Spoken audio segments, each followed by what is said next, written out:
ಹಸಿ ಅವರೆಕಾಳು ಮತ್ತು ಚಿಟ್ಟೆಕಾಯಿಯನ್ನು ಉಪಯೋಗಿಸ್ಕೊಂಡು ಮಧ್ಯಾಹ್ನ ಊಟಕ್ಕೆ ಅಥವಾ ರಾತ್ರಿ ಊಟಕ್ಕೆ ತುಂಬನೇ ರುಚಿಯಾಗಿರುವಂತಹ ಒಂದು ಸಾಂಬಾರ್ ರೆಸಿಪಿನ ನಾನಿವತ್ತು ಈ ವಿಡಿಯೋ ಮೂಲಕ ನಿಮಗೆ ತಿಳಿಸ್ಕೊಡ್ತಾ ಇದ್ದೀನಿ. ಈ ಸಾಂಬಾರು ರಾಗಿ ಮುದ್ದೆ ವೈಟ್ ರೈಸ್ ಜೊತೆ ತುಂಬನೇ ರುಚಿಯಾಗಿರುತ್ತೆ. ಈ ಸಾಂಬಾರು ಎಷ್ಟು ರುಚಿಯಾಗಿರುತ್ತೋ ಇದ್ರ ಪಲ್ಯನೂ ಸಹ ಅಷ್ಟೇ ರುಚಿಯಾಗಿರುತ್ತೆ. ಎಲ್ರಿಗೂ ನಮಸ್ಕಾರ. ವಿಲೇಜ್ ವೆಜ್ ರೆಸಿಪೀಸ್ಗೆ ಸ್ವಾಗತ. ಈ ವಿಡಿಯೋನ ಎಲ್ಲೂ ಸ್ಕಿಪ್ ಮಾಡದೆ ಕೊನೆಯವರೆಗೂ ನೋಡಿ. ತುಂಬನೇ ರುಚಿಯಾಗಿರುವಂತಹ ಚಿಟ್ಟೆಕಾಯಿ ಬಸ್ಸಾಂಬಾರು ಯಾವ ರೀತಿ ಮಾಡೋದು ಅಂತ ನೋಡೋಣ. ಸ್ಟವ್ ಮೇಲೆ ಒಂದು ಕುಕ್ಕರ್ನ ಇಟ್ಕೊಂಡಿದ್ದೀನಿ. ಕುಕ್ಕರ್ಗೆ ಒಂದು ಅರ್ಧ kg ಆಗೋಷ್ಟು ಅವರೆಕಾಳನ್ನು ನೀರಲ್ಲಿ ಒಂದ್ಸರಿ ಚೆನ್ನಾಗಿ ತೊಳೆದ್ಬಿಟ್ಟು ಕುಕ್ಕರ್ಗೆ ಸೇರಿಸ್ಕೊಂಡಿದ್ದೀನಿ. ಒಂದು ಅರ್ಧ kg ಆಗೋಷ್ಟು ಚಿಟ್ಟೆಕಾಯನ್ನು ಎಲ್ಲ ಕ್ಲೀನ್ ಮಾಡಿಬಿಟ್ಟು ಅರ್ಧಕ್ಕೆ ಕಟ್ ಮಾಡಿಬಿಟ್ಟು ನೀರಲ್ಲಿ ಒಂದ್ಸರಿ ಚೆನ್ನಾಗಿ ತೊಳೆದ್ಬಿಟ್ಟು ಸೇರಿಸ್ಕೊತಾ ಇದ್ದೀನಿ. ಮೀಡಿಯಮ್ ಸೈಜ್ ಟೊಮೊಟೊ ಹಣ್ಣನ್ನು ಸೇರಿಸ್ಕೊತಾ ಇದ್ದೀನಿ.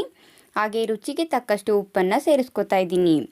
ಈಗ ನೀರು ಕುಡಿಯೋ ಗ್ಲಾಸಲ್ಲಿ ಒಂದು 3 ಗ್ಲಾಸ್ ಆಗೋಷ್ಟು ನೀರನ್ನು ಸೇರಿಸ್ಕೊತಾ ಇದ್ದೀನಿ. ನೀರನ್ನು ಸೇರಿಸ್ಬಿಟ್ಟು ಎಲ್ಲ ಒಂದ್ಸರಿ ಚೆನ್ನಾಗಿ ಮಿಕ್ಸ್ ಮಾಡ್ಕೊತಾ ಇದ್ದೀನಿ. ಈ ರೀತಿ ಚೆನ್ನಾಗಿ ಮಿಕ್ಸ್ ಮಾಡಿಬಿಟ್ಟು ಸ್ಟವನ್ನು ಆನ್ ಮಾಡಿಬಿಟ್ಟು ಮೀಡಿಯಮ್ ಫ್ಲೇಮಲ್ಲಿ ಇಟ್ಬಿಟ್ಟು ಕುಕ್ಕರ್ ಕ್ಯಾಪನ್ನು ಕ್ಲೋಸ್ ಮಾಡಿ 3 ವಿಸಲ್ ಕೂಗಿಸ್ಕೊತೀನಿ. ನೋಡಿ, ಈಗ 3 ವಿಸಲ್ ಆಗಿದೆ. ನಾನು ನಿಮಗೆ ಕುಕ್ಕರ್ ಕ್ಯಾಪನ್ನು ಓಪನ್ ಮಾಡಿ ತೋರಿಸ್ತಾ ಇದ್ದೀನಿ. ಅವರೆಕಾಳು, ಚಿಟ್ಟೆಕಾಯಿ, ಟೊಮೊಟೊ ಎಲ್ಲ ಸರಿಯಾದ ಹದದಲ್ಲಿ ಬೆಂದಿದೆ. ಈಗ ಬೇಯಿಸಿರುವಂಥ ಟೊಮೊಟೊ ಹಣ್ಣನ್ನು ಒಂದು ಬೌಲ್ಗೆ ತೆಗೆದಿಟ್ಕೋತೀನಿ. ಈಗ ಒಂದು ಜಾಲದ ಸಹಾಯದಿಂದ ಅದರಲ್ಲಿರೋ ತಿಳಿ ಬೇರೆ, ಬೇಯಿಸಿರುವಂಥ ಚಿಟ್ಟೆಕಾಯಿ ಮತ್ತು ಅವರೆಕಾಳನ್ನು ಬೇರೆ ಬೇರೆ ಮಾಡ್ಕೊತಾ ಇದ್ದೀನಿ. ಜಾಲದಲ್ಲೇ ಮಾಡ್ಕೋಬೇಕು ಅಂತ ಏನಿಲ್ಲ, ಒಂದು ಪ್ಲೇಟನ್ನು ಮುಚ್ಚಿ ಬಸ್ತು ಸಹ ಮಾಡ್ಕೊಳ್ಬೋದು. ನೋಡಿ, ಇಷ್ಟು ತಿಳಿ ಕಟ್ಟಾಗಿದೆ. ಇದು ಒಂದು 4 ಜನಕ್ಕೆ 2 ಟೈಮ್ಗೆ ಸಾಂಬಾರಾಗುತ್ತೆ. ಹಾಗೆ ಇಷ್ಟು ಪಲ್ಯ ಆಗಿದೆ. ಈಗ ನಾನು ಒಂದು ಮಿಕ್ಸಿ ಜಾರನ್ನು ತೊಗೊಂಡಿದ್ದೀನಿ. ಮಿಕ್ಸಿ ಜಾರ್ಗೆ ಒಂದು 8 ಎಸಳು ಬೆಳ್ಳುಳ್ಳಿನ ಸಿಪ್ಪೆ ತೆಗೆದು ಸೇರಿಸ್ಕೊತಾ ಇದ್ದೀನಿ. ಒಂದು ½ ಟೇಬಲ್ ಸ್ಪೂನ್ ಆಗೋಷ್ಟು ಜೀರಿಗೆ, ಒಂದು 12 ಹಸಿಮೆಣಸಿಕಾಯಿನ ಹುರಿದ್ಬಿಟ್ಟು ಸೇರಿಸ್ಕೊತಾ ಇದ್ದೀನಿ. ನೀವು ಖಾರ ನೋಡಿಕೊಂಡು ಸೇರಿಸ್ಕೊಳ್ಳಿ. ಈಗ ಬೇಯಿಸಿರುವಂಥ ಟೊಮೊಟೊ ಹಣ್ಣನ್ನು ಸೇರಿಸ್ಕೊತಾ ಇದ್ದೀನಿ. ಹಾಗೆ ಸ್ವಲ್ಪ ಹುಣಸೆಹಣ್ಣನ್ನು ಸೇರಿಸ್ಕೊತಾ ಇದ್ದೀನಿ. ಬಸ್ಸಾಂಬಾರಿಗೆ ಹುಣಸೆಹಣ್ಣು ಸೇರಿಸೋದ್ರಿಂದ ತುಂಬಾ ರುಚಿಯಾಗಿರುತ್ತೆ, ಅದಕ್ಕೋಸ್ಕರ. ಈಗ ಈ ಕಪ್ಪಲ್ಲಿ ಒಂದು ಅರ್ಧ ಕಪ್ ಆಗೋಷ್ಟು ಹಸಿ ತೆಂಗಿನಕಾಯಿ ತುರಿನ ಸೇರಿಸ್ಕೊತಾ ಇದ್ದೀನಿ. ಹಾಗೆ ಸ್ವಲ್ಪ ಕೊತ್ತಂಬರಿ ಸೊಪ್ಪನ್ನು ಸೇರಿಸ್ಕೊತಾ ಇದ್ದೀನಿ. ಈಗ ಬೇಯಿಸಿರುವಂಥ ಸ್ವಲ್ಪ ಅವರೆಕಾಳನ್ನು ಸೇರಿಸ್ಕೊತಾ ಇದ್ದೀನಿ. ಅವರೆಕಾಳನ್ನು ಸೇರಿಸೋದ್ರಿಂದ ಸಾಂಬಾರು ಸ್ವಲ್ಪ ಗಟ್ಟಿ ಬರುತ್ತೆ, ಅದಕ್ಕೋಸ್ಕರ. ಈಗ ರುಬ್ಬೋದಕ್ಕೆ ಎಷ್ಟು ಬೇಕೋ ಅಷ್ಟು ತಿಳಿ ಕಟ್ಟನ್ನು ಸೇರಿಸ್ಕೊಂಡು ರುಬ್ಕೊಬರೋಣ. ನಾವು ಇದನ್ನು ತುಂಬ ತರ್ತರಿಯಾಗೆಲ್ಲ ರುಬ್ಬೋದಕ್ಕೆ ಹೋಗ್ಬಾರ್ದು, ನುಣ್ಣಗೆ ಪೇಸ್ಟ್ ರೀತಿ ರುಬ್ಕೋಬೇಕು.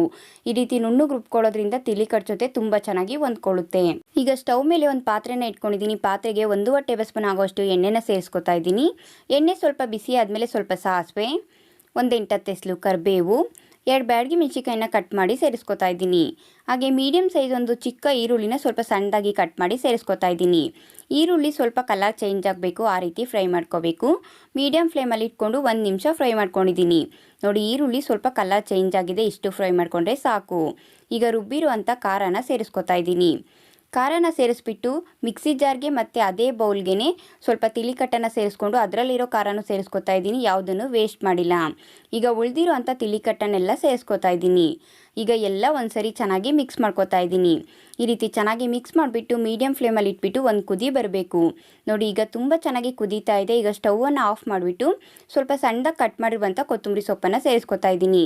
ಕೊತ್ತಂಬರಿ ಸೊಪ್ಪು ಸ್ವಲ್ಪ ಲಾಸ್ಟಲ್ಲಿ ಸೇರಿಸೋದ್ರಿಂದ ಎಕ್ಸ್ಟ್ರಾ ಫ್ಲೇವರ್ ಇರುತ್ತೆ, ಅದಕ್ಕೋಸ್ಕರ. ಈಗ ಎಲ್ಲ ಒಂದ್ಸರಿ ಚೆನ್ನಾಗಿ ಮಿಕ್ಸ್ ಮಾಡ್ಕೊತಾ ಇದ್ದೀನಿ.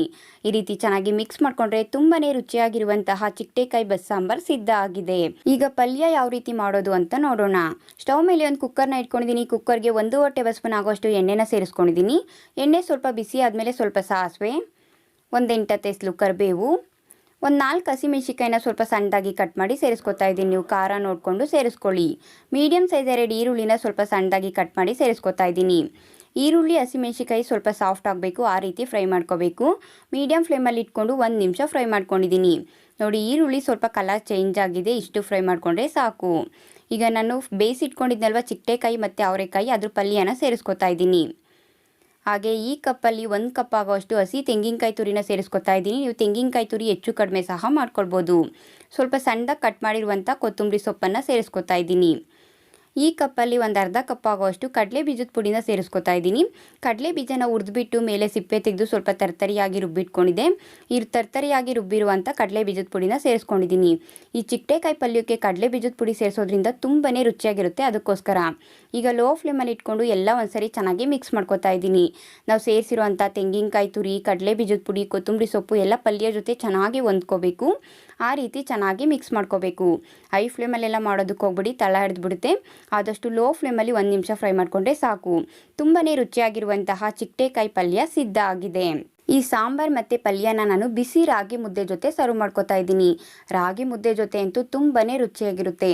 ಮಧ್ಯಾಹ್ನ ಊಟಕ್ಕೆ ಅಥವಾ ರಾತ್ರಿ ಊಟಕ್ಕೆ ಈ ಸಾಂಬಾರ್ ಮತ್ತು ಪಲ್ಯನ ನೀವು ಮಾಡ್ಕೊಳ್ಬೋದು. ನೀವು ನಿಮ್ಮ ಮನೇಲಿ ಒಂದ್ಸರಿ ಟ್ರೈ ಮಾಡಿ ನೋಡಿ, ಹೇಗಿತ್ತು ಅಂತ ನನಗೆ ಕಮೆಂಟ್ ಮೂಲಕ ತಿಳಿಸಿ. ಖಂಡಿತವಾಗ್ಲೂ ಈ ವಿಡಿಯೋ ಇಷ್ಟ ಆಗಿದೆ ಅಂತ ತಿಳ್ಕೊತೀನಿ. ಈ ವಿಡಿಯೋ ಇಷ್ಟ ಆದರೆ ನಿಮ್ಮ ಫ್ರೆಂಡ್ಸು, ನಿಮ್ಮ ಫ್ಯಾಮಿಲಿಗೆ ಶೇರ್ ಮಾಡೋದ್ರ ಮೂಲಕ ನನಗೆ ಸಪೋರ್ಟ್ ಮಾಡಿ.